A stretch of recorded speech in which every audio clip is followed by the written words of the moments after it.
Welcome everybody to today's webinar. We're about to get started and I'm so glad that you're here to join us for a presentation and discussion led by our 100K10 project team that's been developing work focused on adapting professional learning communities to rural areas. My name is Kendra and I'm a community designer and manager here at 100K10. And before we get started, I want to share a quick overview of what 100K10 is. Especially for those of you who might be watching this as a recording. 100K10 is a network that unites the nation's top academic institutions, nonprofits, foundations, companies, and government agencies to recruit and retain 100,000 excellent STEM teachers in the United States. And as we work together towards this big goal, we're also addressing the underlying systemic challenges that have contributed to that shortage of STEM teachers nationwide. We call these systemic challenges the grand challenges. And if you'd like to learn more about the grand challenges in our network, I encourage you to visit 100kn10.org. Today on this webinar, you will hear from leaders in our network who've been working together on a 100K10 project team about a specific piece of work that they've developed. And you also have the opportunity to share questions, reflections, and connect with others. Project teams are small groups of 100K10 partners and invited guests who collaborate together on a discrete time-bound project that addresses the grand challenges. And today's webinar is led by a group that was working together in 2017 to 2018, and they will present their project in just a moment. But first, on the next slide, I wanted just to address a quick couple notes about how you as the attendees can show up today. And we will keep this brief as we are very excited that many of the folks here today have been part of other webinars in our series this year. So if you're joining us today, please, we encourage you to participate and actively use the Zoom chat function. Throughout the time of this project team's presentation, you can contribute thoughts, reflections, and questions. And after the team presents, we'll have dedicated time for discussion where you'll be able to connect with others. This webinar will be recorded and shared, and we'll be able to send you the link to the recording tomorrow that you can share with colleagues. But also keep in mind, if you are asked by the webinar presenters today to unmute yourself, we ask that you contribute in the chat, but if you're invited to unmute yourself and share aloud, this will be a public recording, so don't share anything that isn't public knowledge yet or that you wouldn't want to be floated around the internet. If you can stay with us until the very end, we'd love your help with a favor to take a very quick feedback survey. It should take under 2 minutes, and it really helps us at 100K10 understand the impact in your experience in today's webinar. And you will receive all the materials that this project team has worked on through a link that we'll share tomorrow along with the recording. If you have any questions at all, please feel free to email me at kendra@100kn10.org. But for now, I will hand it over to today's project team who will share their work about supporting PLCs in rural areas. Great, thanks Kendra. I'm Laura Nickerson from the University of New Hampshire, and I was honored to be a part of this team. We got together beginning in April of 2017 back at the Intrepid at Summit.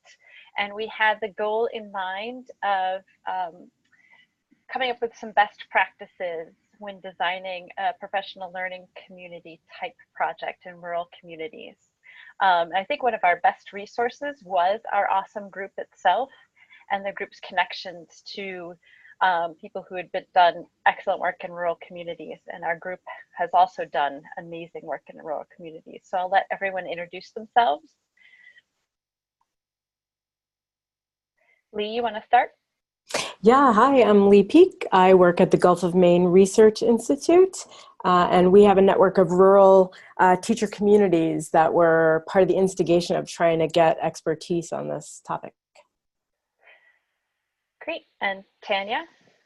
Hi, I'm Tanya Baker. I'm the Director of National Programs at National Writing Project, and have been interested in rural communities since I grew up in one, I guess I should say. And Brianna? Hi, I'm Brianna Donaldson. I'm director of the Math Teacher Circle Network, And we have sites all over the country, including a lot in rural areas. And so I was really excited to be part of this group. So as you can hear, we had an amazing group just to begin with. So we came with a lot of collective experience, but we also came with very open minds, and we were all hungry for more knowledge and to learn from others who had more experience. So just where we are in our agenda, we've introduced ourselves, we're going to present our work, and then we'll have some time for discussion, and we will share our work with you at the end. So again, here with our goal, identify and articulate a protocol of best practices and principles for redesigning professional learning communities in rural settings. And protocol is not really the word that we might choose, but I think it's the best word for what we ended up with. One thing that struck me is when I was going back and looking through our notes is that we had decided on our values to practice humility, to persist through ambiguity, to listen first, and to commit to work and do your share. And I think throughout our entire time together, we truly embodied those values. So even though we came with a bunch of experience, we certainly practiced humility throughout, and we learned so much. We're also determined to have the most fun, and with Lee as our leader, that was super easy to do. So the way we started is with our weekly meetings, we reviewed a bunch of literature. We were lucky to have Babette Moeller from the EDC who had, and she shared a list of literature. That the National Writing Project had a bunch of literature on PLCs in rural environments. And then here at the University of New Hampshire, we've just started a project up in rural New Hampshire to train more math and science teachers up there. We also read, so we read books, Why Rural Schools Matter by Mara Teakin.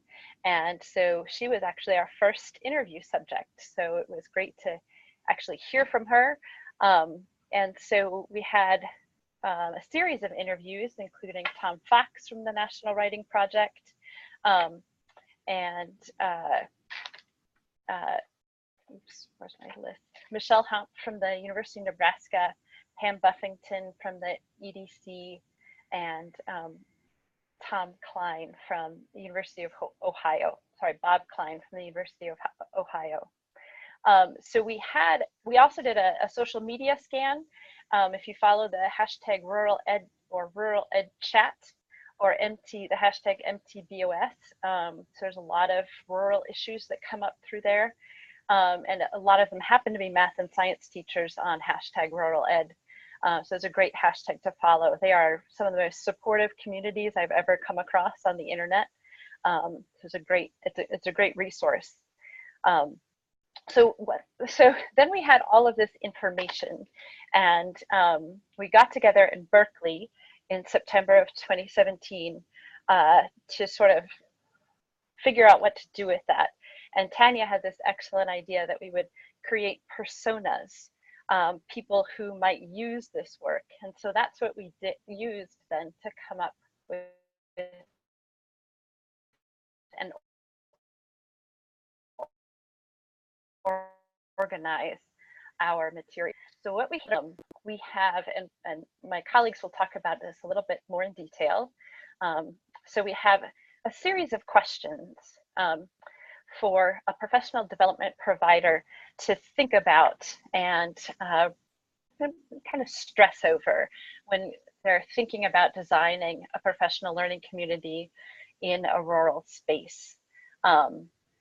So these questions really ask the PD provider to engage with their own possible biases and to really think about the rural community from an asset-based perspective.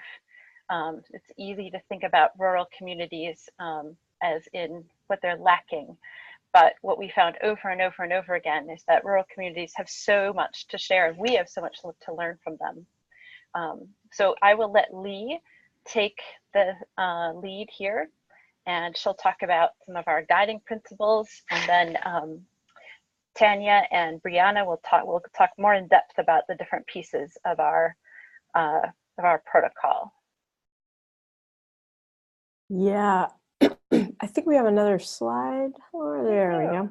Yeah, so one of the things that we talked a little bit about, what if we were going to itemize what were sort of the most important understandings that we all emerged with. These really rang true. These three things really rang true. Echoing what Laura just said, that it's important to look at it from an asset perspective, and that programs should be strength-based and needs-aware. So, and it reflects the second bullet, which is rural is not the same everywhere. And so that was a really big learning, which was you really need to understand the unique situation of each of these communities, strengths, weaknesses, and needs. And I think all of us could tell tales of working in one community where the set of strengths or needs were different from the next community that we tried to work in, and that maybe is one of those combination together are really one of the most important things that emerged as both true for us as practitioners, but also true in the literature. And then the third was learning before teaching. So this idea again of absorbing everything you can about the rural community before taking too many steps forward. And a lot of that has to do with how rural communities solve particular kinds of problems are so different one from the other, that you really need to have that learning mindset before you go into making a lot of changes or trying to make adjustments. And examples of that are, you know, the role of the principal, for example, looks super different between one rural school and the next. And so making an assumption or recommendation about what a principal's role might be in any kind of teacher professional development effort or learning community is folly until you've really done some learning around that particular school. So those are the three, I would say, universal understandings that we settled on after all of that. Okay, Tanya, do you want to take over? Sure. So working from those universal understandings, we really looked at an intersection of what we know about rural education and professional development experiences and opportunities for rural teachers, and what we know from professional learning communities. And there are a lot of things, there are so many things to take into consideration. So there was a moment in design where we had a big pile of things we believed were important and that we knew, but like, how would we share them? How would we think about saying things that we had learned in a way that would be easy to digest and understand for other people? And so, you know, sort of like I used to teach 11th grade English really early, you know, before people were really organizing all their work on computers. And so really it's sort of in an old fashioned sort your note cards kind of way. We started to like try to see how we could organize all the things that we've learned through this experience. And we decided that there were three key design principles for setting up new professional learning communities in rural communities, and that they were really key in that they were key at an intersection of professional learning and professional learning communities and rural communities. So the first key design principle was that you should be thinking about creating co-ownership of programs that fosters collaboration and trust among partners and participants. So we know that professional learning communities are sort of bottom-up ways of working with professional learning, sort of grow your own community kinds of learning experiences, and that they can't be foisted upon teachers, but that teachers really have to feel like they have ownership of the problems that they're going to take up, etc. And we also know that going to work in rural communities as an outsider also needs to not feel like we're coming here as saviors or with your to fix everything here, but rather we are here as partners to co-own the programs that we're building. So the second thing is thinking about designing for sustainability. Professional learning communities get stronger over time, and they need to know that they have the opportunity to go where the work takes them, to continue to learn and grow as their problems change, as some solutions arise and create knowledge or awareness of other things that you want to work on. And though rural places are all different from one another, a feature they share is a sense that people from outside their community might consider their space a flyover space. So it's exactly the kind of place where an expert coming in, offering solutions and leaving is not really a sustainable way to work and think about rural communities. And finally, there's a lot of is the idea of knowing and connecting with the partner communities. And this starts with the teachers who you want to be working with and administrators in the school, but also how that school is situated in the community, what other partners or stakeholders are playing in that space, and how your work fits into a community that already exists in a respectful way. So, and that's the same kind of question you'd ask about PLCs anywhere, of course. Like, you don't just say, okay, now we're going to tell you a new way to teach, but rather we look at the problems that arise from teachers' practice. And so we need to know what's happening here educationally and in the larger community context when we work in rural places. So the way that on the next slide, we'll see the way that those three design principles in the protocol are then sorted by asking questions around three key areas within each of those design principles. So we offer a set of questions that people who want to work in rural communities and establish sustainable learning communities for teachers or educators would ask. Questions around the resources that are available in the community, questions about culture and community, and questions about the people. So we have the protocol, which could also be considered a sort of heuristic or problem-solving heuristic, is this gives really a big set of questions for consideration before, during, and after setting up your work around some guiding principles and some assets. So there are many questions, but for example, if you were working on the design principle, designing for sustainability, a question you might ask about community and culture as it relates to sustainability is, do we have a plan to periodically apprise the community of our goals and our progress toward those goals? So it's not enough to like come in and have a big PowerPoint in the beginning, but like, where do we go from there? A question that's quite similar but related to specific people might be, are meetings and connections with key champions of the work regularly scheduled? So not only did I go out and meet them, but have I made a plan to keep them connected and excited about our work? And a key question about resources always when designing something for sustainability that's maybe even more important in rural places is where there might be one science teacher, one principal in the whole district, is might be, do we have a plan for changes in leadership? So basically the protocol invites you to gather together stakeholders and interested parties and work through a set of questions to help you design professional learning communities in rural places with an eye to long-term success. And then I would hand the mic to Brianna. Thanks, Tanya. So, so we're really excited about this protocol that that we developed, and but we're also really, really interested in getting additional feedback from the field, from others who work with rural educators.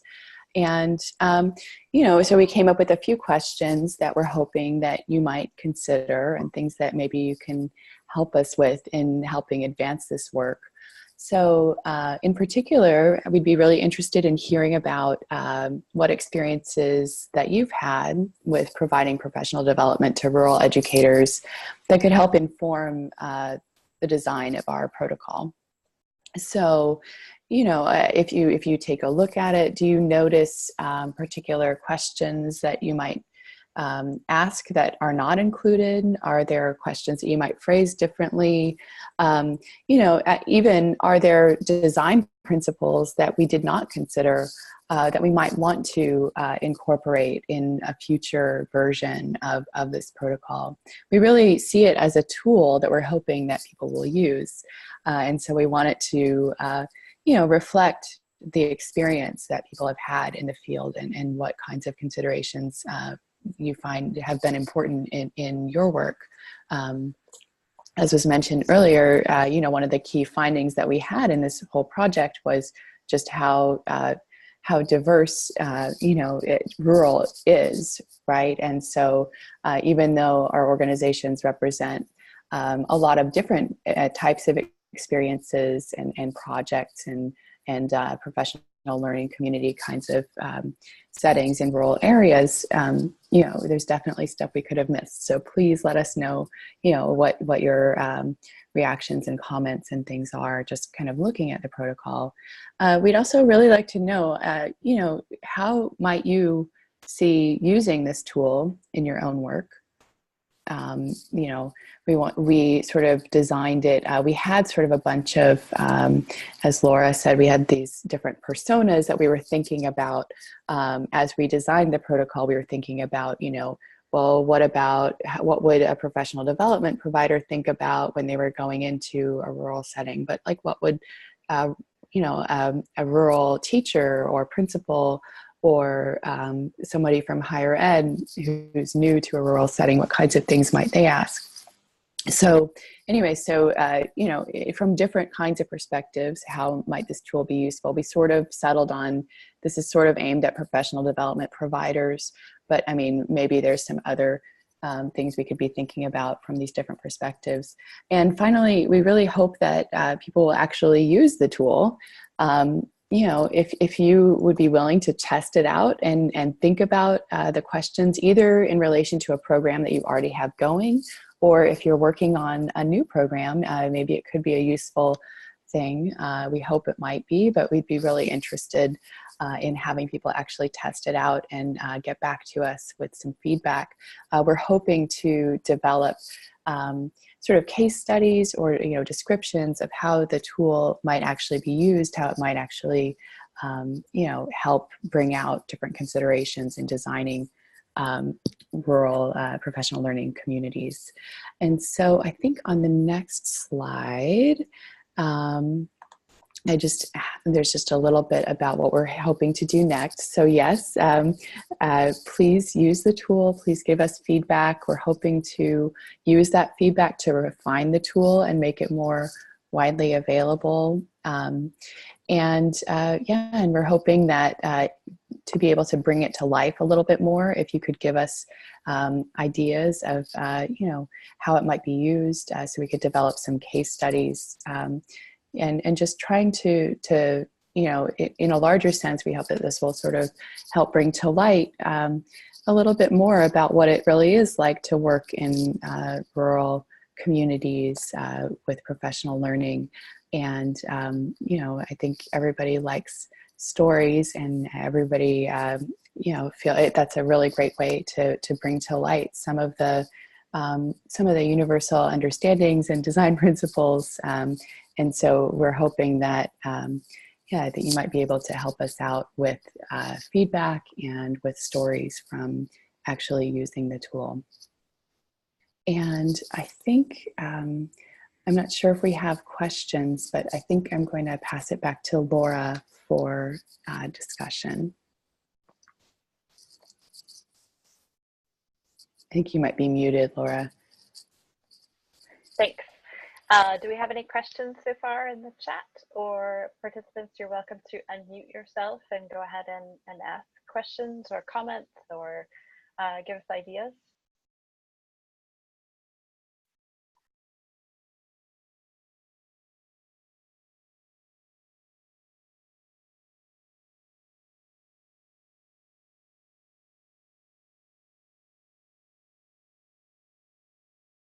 Okay, well, I invite you to think about any questions you might have for us. 100K and 10 will share our slides, and most importantly, they'll share our tool with you at the end of this webinar. So we'd love to engage with you more. And further, the 100K and 10 team has, let me go here first. So there's a micro network that we're going to have through 100K and 10 that's focused on rural STEM. And so that sounds like a great way for us all to get together and talk about the issues in rural STEM education and how we can, in our case, we've done the most research on forming professional learning communities, but we know that the whole community has much more, many more resources as well. So if you'd like to stay in touch with our group, Lee, our fearless leader, has graciously offered to stay in contact, but you can probably find all of our contact information through 100K and 10. I don't know how to go back on my slides, so we can share Lee's information maybe through the chat. So again, if you'd like to join the Rural STEM Network, you're going to contact Yasmin at 100K and 10. And then I'll pass it back to 100K and 10. Yep, thanks so much, Laura. This is Kendra again from 100K and 10. And yeah, if you want to head back to that micro network slide, I could just quickly say this has been a really exciting moment. There have been, this is actually the 11th of 12 webinars in a series that project teams have been hosting throughout the fall. And we've just really come to see so much interest in folks working on rural STEM teaching and learning, supporting each other. And for those of you who are partners in the 100K and 10 network, we're actually going to be holding space at our upcoming summit in March 2019 to connect in person, but there are going to be many more opportunities to participate in small group calls, to join a listserv just to stay connected in an informal way. And we can also put our colleague Yasmin Fodil's contact information in the chat, and we'll also share that with you by email tomorrow. So there'll be lots of ways you can get connected and stay in the loop, but if this is more of a heads up, there's no action needed yet. We just would love to learn if you're interested. And on that next slide, we do have information on all of the webinars that have happened so far, and we will be able to share the recordings to all of those. All of them are on YouTube on 100K and 10's channel. We have one more webinar next week focused on increasing the visibility of women in STEM. And on our final slide, just some information about the feedback survey that you should have received or you will be receiving very shortly in your email inbox. And if you didn't receive that, feel free to send me a note. But if you are joining us today as a participant and you can take a minute and 30 seconds to complete this survey, we'd love to hear your feedback, and it's much appreciated. So I want to extend a huge amount of gratitude to today's hosts. To all of you, to Lee, Laura, Brianna, and Tanya, thank you so much for sharing your work and your process. We are going to include the link to the protocol that you developed tomorrow by email and also alongside the recording. And thank you so much to everyone for joining us today. We look forward to keeping in touch with you and hope you have a wonderful rest of your day. Great. Thank you so much, everyone. Thank you.